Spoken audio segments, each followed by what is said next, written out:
Esto es audiolibro, con la narración del libro Adorando en Espíritu y en Verdad, escrito por el pastor Marvin Byers. Lectura Christian M. Bienvenidos.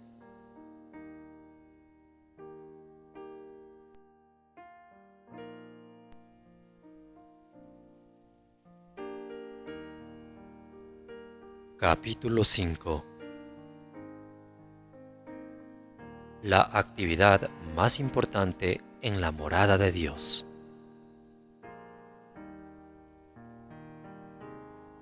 Ya que somos llamados a ser la morada de Dios, es imperativo que descubramos en la Biblia cuál es la actividad más importante en su morada. Las sombras del Antiguo Testamento nos dan la respuesta. En realidad, veremos que esta actividad es un asunto tan importante que Dios lo enfatiza a través de toda la Biblia, incluso en el Nuevo Testamento, y claramente revela que esto determinará si una persona está bajo bendición o bajo juicio. Todos los verdaderos creyentes desean ser parte de la verdadera iglesia, que es la casa o morada de Dios. Desafortunadamente, hay muchas diferencias de opinión entre los cristianos acerca de cuáles son los requisitos para formar parte de la verdadera iglesia. Solo la opinión de Dios es la que importa, así que es vital que nuestra opinión esté alineada con la suya, porque las opiniones del hombre solo conducen a dolor y fracaso. Este libro no ha sido escrito para convencer a las personas a cambiar de denominación o de iglesia, tampoco para proclamar que la iglesia de su autor es la única verdadera.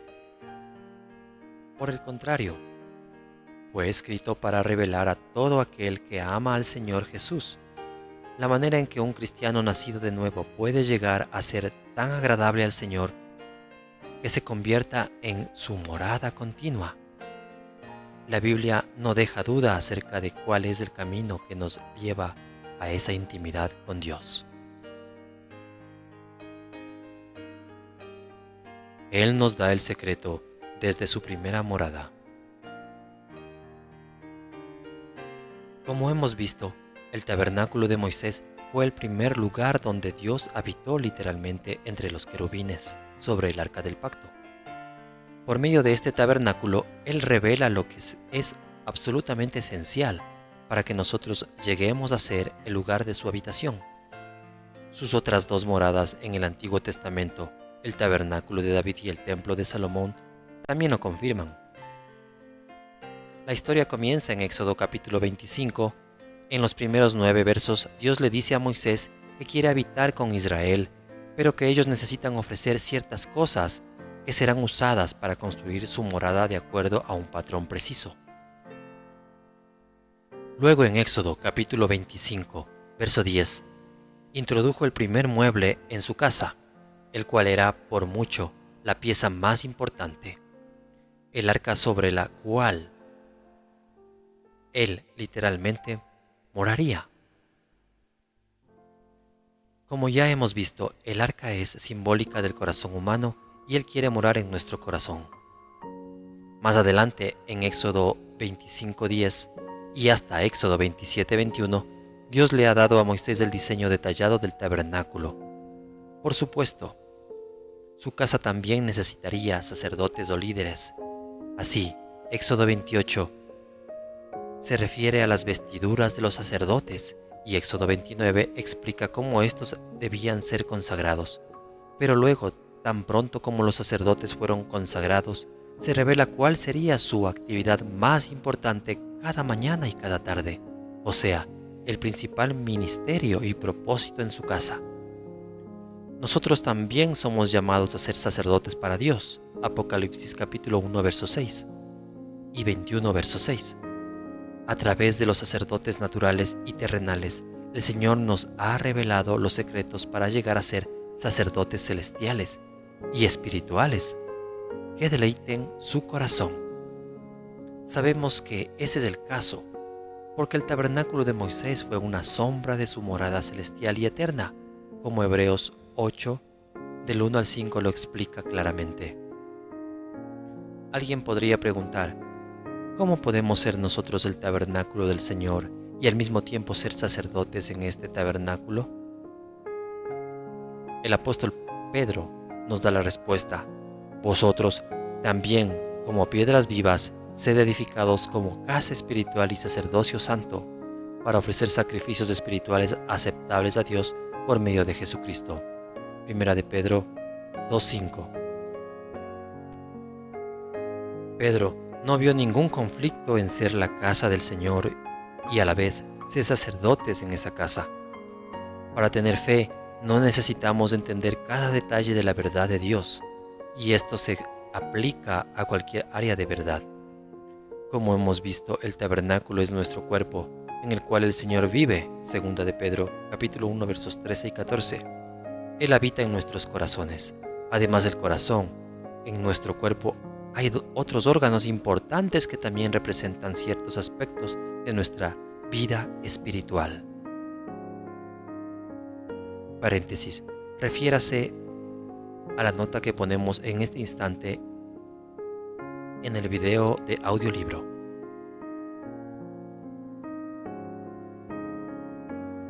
El aspecto más importante de nuestra vida espiritual es lo que nosotros, como individuos, hacemos en nuestro tabernáculo como sacerdotes para Dios. Los sacerdotes del Antiguo Testamento ofrecían sacrificios naturales, pero nosotros ofrecemos sacrificios espirituales, como nos dice el apóstol Pedro. El sacrificio continuo que ofrecían los sacerdotes.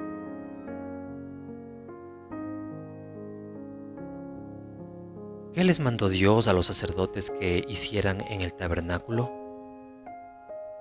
Encontramos la respuesta no solo en la Biblia, sino también en la historia judía.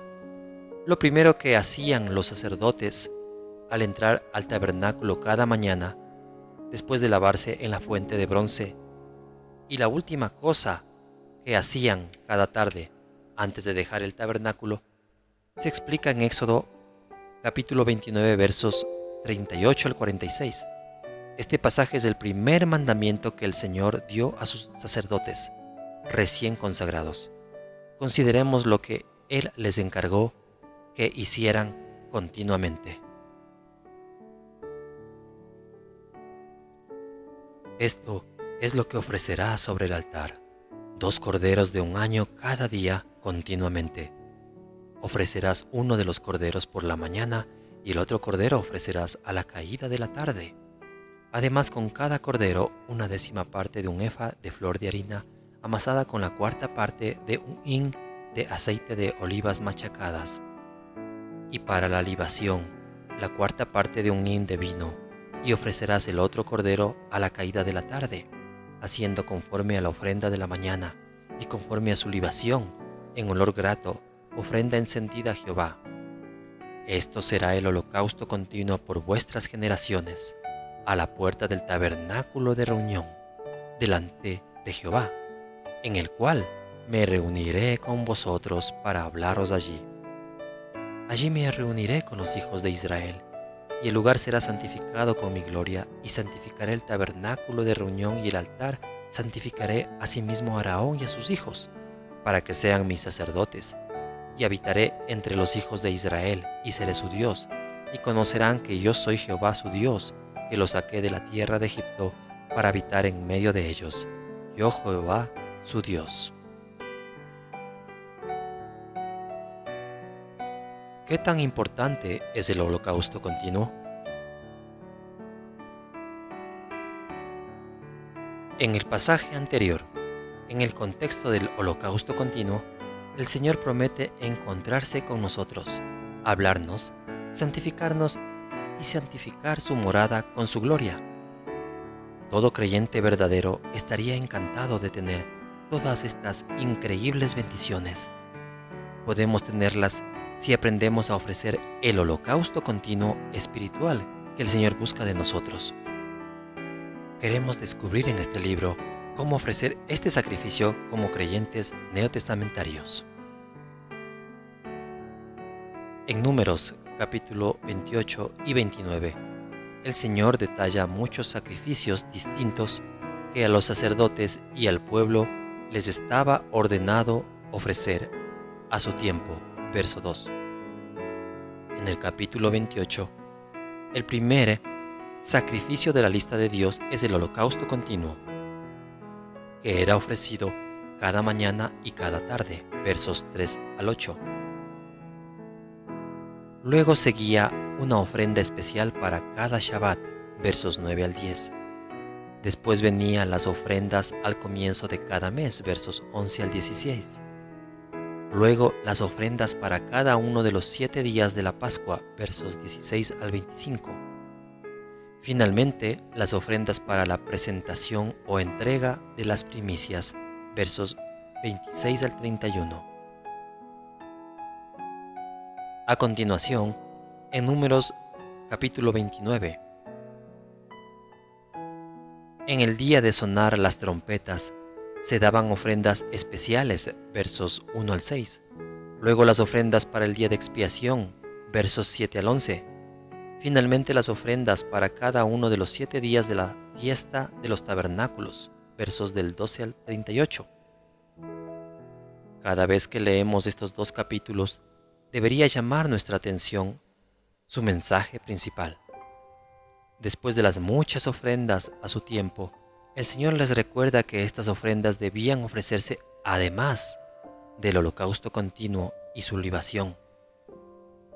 En esos dos capítulos, el Señor repite esta exhortación 14 veces. No son suficientes 14 veces para darnos el mensaje de la extrema importancia que Él le ha dado a ese holocausto continuo. Él nos está diciendo que, independientemente de cuál sacrificio le ofrezcamos, es vital que no dejemos de ofrecer el holocausto continuo cada mañana y cada tarde. Tanto el Antiguo como el Nuevo Testamento nos muestra la increíble importancia de este sacrificio en la morada de Dios. Hablando del alejamiento del pueblo de Dios bajo el rey Acaz, Segunda de Crónicas capítulos 29, versículos 7 al 8, dice que su pueblo aún cerraron las puertas del pórtico y apagaron las lámparas, no quemaron incienso, ni sacrificaron holocausto en el santuario al Dios de Israel. Por tanto, la ira de Jehová ha venido sobre Judá y Jerusalén, y los ha entregado a turbación, a execración y a escarnio, como veis vosotros con vuestros ojos. Así, severo juicio vino sobre Israel, porque ellos cerraron el templo y no ofrecieron el holocausto continuo, que era la actividad más importante en la casa de Dios. Este pasaje se refiere sin duda alguna al sacrificio de la mañana y de la tarde, porque 2 veces cada día las lámparas se encendían y el incienso se quemaba, precisamente durante el holocausto continuo. Veremos más acerca de esto más adelante. Recuerde que cada detalle o jota y tilde que se halla en los rituales de la ley de Moisés tiene un cumplimiento espiritual en la vida de los creyentes neotestamentarios. Por eso, las bendiciones de Dios y sus juicios para nuestras vidas dependen del cumplimiento espiritual del holocausto continuo ofrecido en su morada, nuestras vidas. Uno de los mayores propósitos de este libro es mostrar lo que la Biblia enseña acerca del cumplimiento espiritual del holocausto continuo en nuestra vida. Todos queremos más de las bendiciones de Dios y ninguno de sus juicios. Por eso, pocas cosas en la vida son tan importantes como descubrir y hacer la voluntad de Dios para nosotros en relación con este asunto. ¿Será posible que algunos de nosotros estemos experimentando turbación y execración porque no ofrecemos el holocausto continuo desde nuestro tabernáculo? Si usted es una de esas personas, el mensaje bíblico que se encuentra en este libro lo librará de muchas pruebas si sigue el consejo del Señor. Como ya vimos en el contexto del sacrificio de la mañana y de la tarde en Éxodo 29, el Señor promete encontrarse con nosotros, hablarnos, santificarnos y santificar su morada con su gloria. Vemos muchos ejemplos en la Biblia en lo que Él cumplió esas promesas cuando este sacrificio estaba siendo ofrecido. En el caso de Elías en el Monte Carmelo, con los profetas de Baal, el Señor cumplió estas 4 promesas. Después que los profetas de Baal habían fallado miserablemente en hacer caer fuego sobre su holocausto, consideremos lo que sucedió a la hora del sacrificio de la tarde.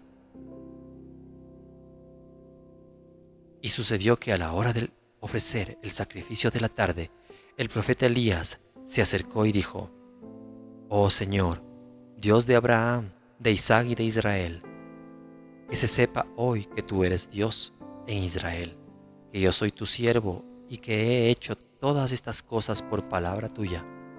Respóndeme, oh Señor, respóndeme, para que este pueblo sepa que tú, oh Señor, eres Dios y que has hecho volver sus corazones». Entonces cayó el fuego del Señor y consumió el holocausto, la leña, las piedras y el polvo, y lamió el agua de la zanja. Primera de Reyes, capítulos 18, versos 36 al 38, versión Américas. Más tarde, en los días de Eliseo, 3 reyes iban a morir de sed en el desierto, junto a sus ejércitos y sus bestias. Eliseo profetizó que ellos debían cavar estanques en esa tierra estéril y que el Señor les enviaría agua. La gloria que cayó sobre ellos ocurrió a la hora del sacrificio de la mañana, cuando Dios nuevamente cumplió su promesa. Se nos dice: «Aconteció pues que por la mañana, cuando se ofrece el sacrificio, he aquí vinieron aguas por el camino de Edom, y la tierra se llenó de aguas». Segunda de Reyes, capítulo 3, verso 20. El Señor prometió hablar a su pueblo en el lugar del holocausto de la mañana y de la tarde.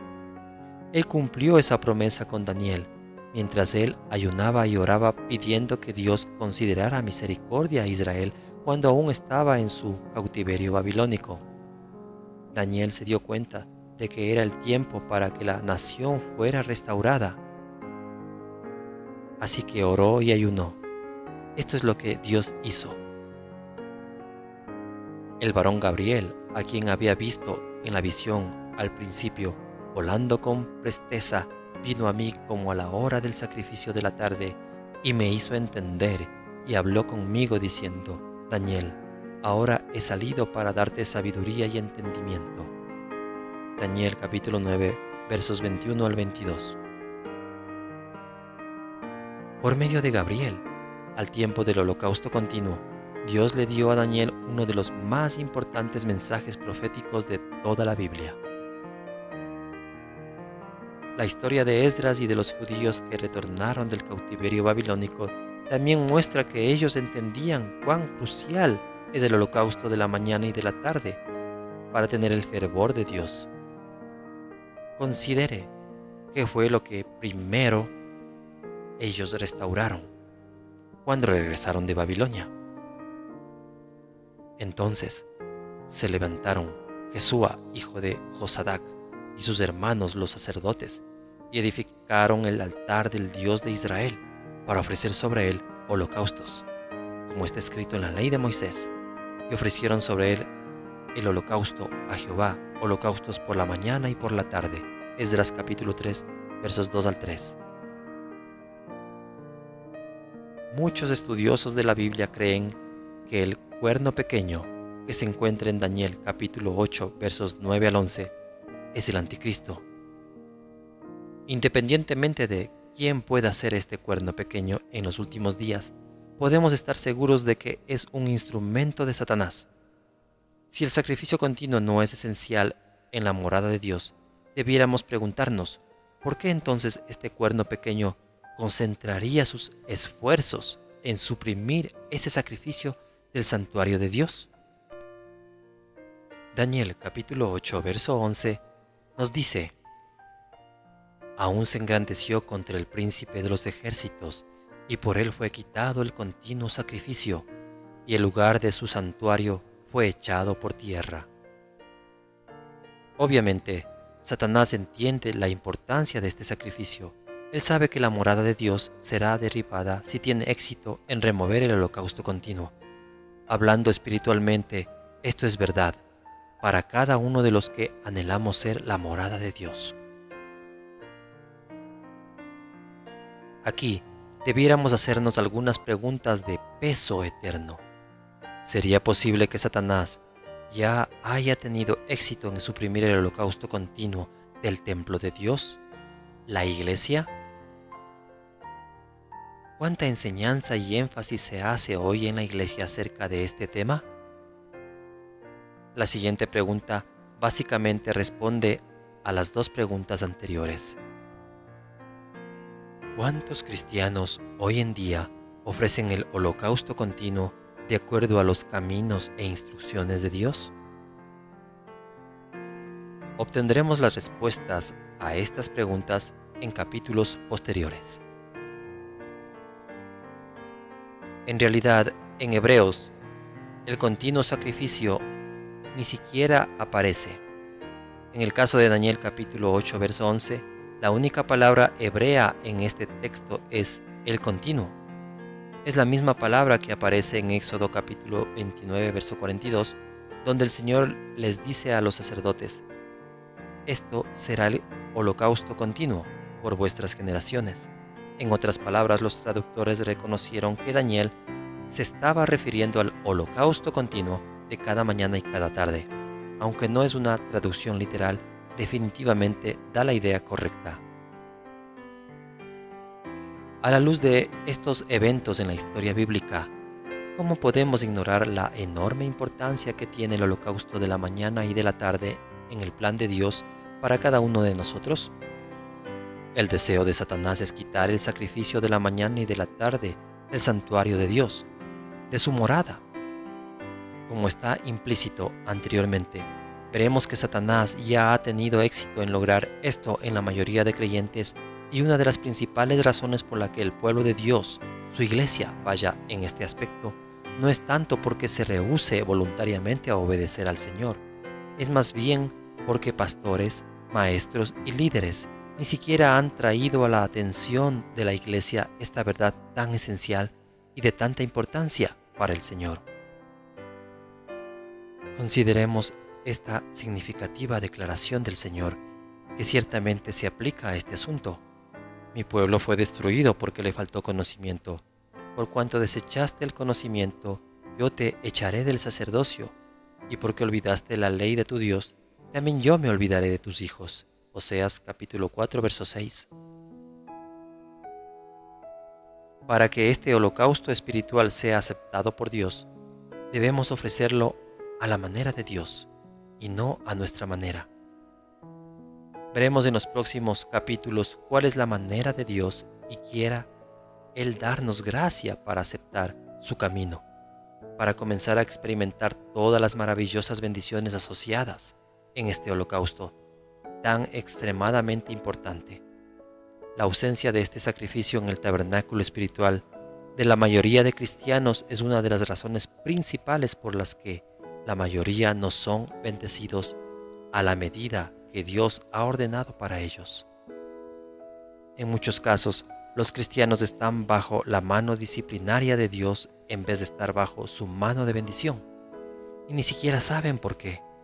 El propósito de este libro es librarnos de la ignorancia en relación con el camino de Dios hacia la bendición.